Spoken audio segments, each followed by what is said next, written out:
Hey guys, Bjergsen here from Team Solo Mid, and this is my basic champions guide to Varus. I think Varus in solo queue is a pretty strong champion because he has a very easy win condition. All you really have to do as Varus is when you hit your power spike and you're really strong in terms of poke, you tell your team to group mid or group around objective. There's not a whole lot of strategy where you have to split push or do anything crazy like that. You just group up in one lane, you push down towers, and you push down objectives using poke. He has a lot of really good matchups. The hard ones are really assassins, champions like LeBlanc that can get onto him or set up ganks, or playing against very dive heavy champions like Gragas and All-Star. So if you don't see a lot of dive heavy champions, he usually does well against mid-range or long-range champions mid because he outpokes almost any champion mid lane.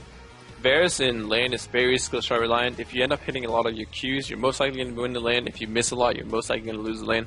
I'd say he plays a lot like Xerath, where you're very reliant on hitting your Q poke and very good at setting up ganks using your stun, which is your ultimate on Varus. So the way I like to play him is I play fairly aggressive using Flask in the early game and just consistently poking. You can use the side brushes because your arrow and Q has such a long range that you can usually shoot them from the side brushes when they walk up to CS and get a free hit from there. But once they get a bit lower, maybe around 50%, you can call for your jungler and you can set up the gank with the ultimate.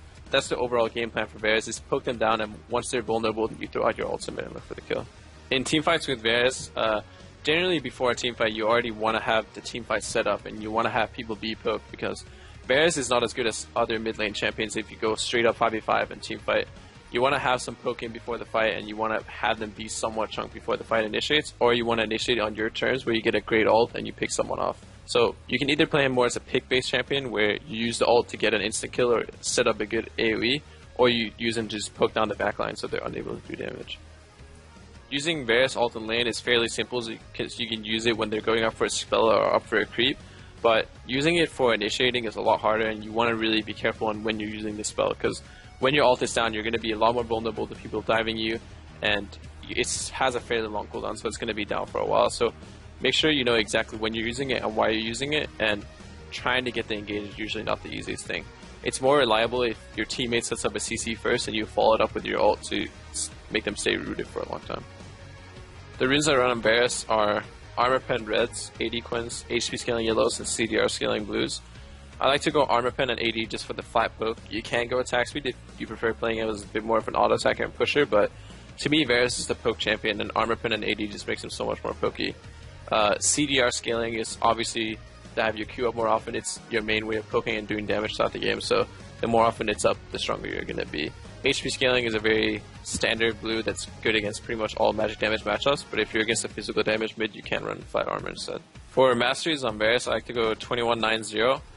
Even though the build and overall setup is very cooldown reduction focused, I go attack speed over cooldown reduction, because with the runes and with the build, you'll end up at 40% cooldown reduction anyway, and the attack speed helps you a lot in the early game by pushing and trading. So go for the attack speed, and after that, pretty much go for everything physical damage and AD as you can. I still like to go Frenzy because I go Yomus at some point in the game, even though it is a very low % crit chance. If you get that crit and get extra attack speed for 3 seconds, I think the payoff is good for 1 mastery point. 9 defense is obviously just to make you more tanky overall, and you are a fairly squishy poke champion, so the extra health helps out a lot. For Varus, I either start Q or W at level 1. Q against range matchups, since it helps you push and harass at level 1. If you're against melee matchups, I go W because it helps you push early, and it just increases a flat magic damage on each auto attack. And as you get level 2, against melee champions, you're likely going to have a couple of hits on them, so you'll have a couple of stacks, and as you get level 2, you can instantly proc it with your Q, which gives a very nice trade. After that, you want to get another level in your Q, and then a level in the spell that you haven't leveled up yet. After that, you want to max Q into E into W. Q and E are just your main harass spells, and E helps with disengaging as well. For summoners on Varus, he is a poke champion, so you want to be going for a defensive summoner. There's a lot of different choices you can make. You can go either Cleanse. If they have very hard CC, you have champions like Annie, Sejuani, Ashe. Cleanse is going to be very useful. You can go Heal. I usually go Heal if I expect the enemy to go for another defensive summoner like Cleanse or Barrier, because they won't be able to ignite and reduce your healing. Barrier, if you're against a very bursty champion, Syndra, LeBlanc, Zed, Barrier helps out a lot. And if you want to be slightly more greedy against another passive champion like Ziggs, you can go Ghost. Ghost pays off very well in teamfights, but overall, summoners are really personal preference and what you prefer in the situations, but I definitely say to go for a defensive summoner as well. For Varus, I like to start with either Flask or Doran's Blade. I usually start Flask in pretty much every matchup, but if you prefer Doran's Blade, it's also a very viable option.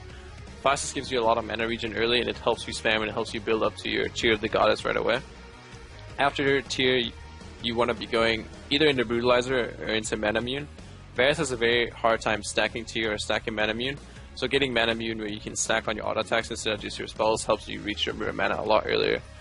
Your core items are going to be Manamune, Brutalizer, and Last Whisper with Cool Reduction Boots just for the max amount of flat damage, armor pen for the poke. After those items, I usually end up going Yomus because the attack speed and the active just helps you do more consistent damage in a fight rather than just poke. After the Yomus, you can build into a couple different things. You can go something like Hex Trinket, Demal, melhores if you need magic resist. You can go BT if you need the lifesteal and the shield. And you can go into an IE if you just want the flat damage output. But in the end, after that, you want to be building something like damage or very defensive oriented, much like any other AD carry. On Varus for the Trinket, I like to just stay with the War Trinket and upgrade it pretty much as soon as I can around level 9. Because Varus is a champion that is very immobile and very easy to flank and come up to if you come from the side. So having vision control, especially around mid on the sides, is very important for Varus. And in solo queue, you can't really always rely on your teammates to get the wards for you. So having the wards from the War Trinket definitely helps out. So if you're safe, if you have vision of where they are, you're going to be a lot easier for you to poke and walk up to the lane and push aggressively into tower. Thanks for watching this guide on mid lane Varus. You can check out more guides at lolclass.com.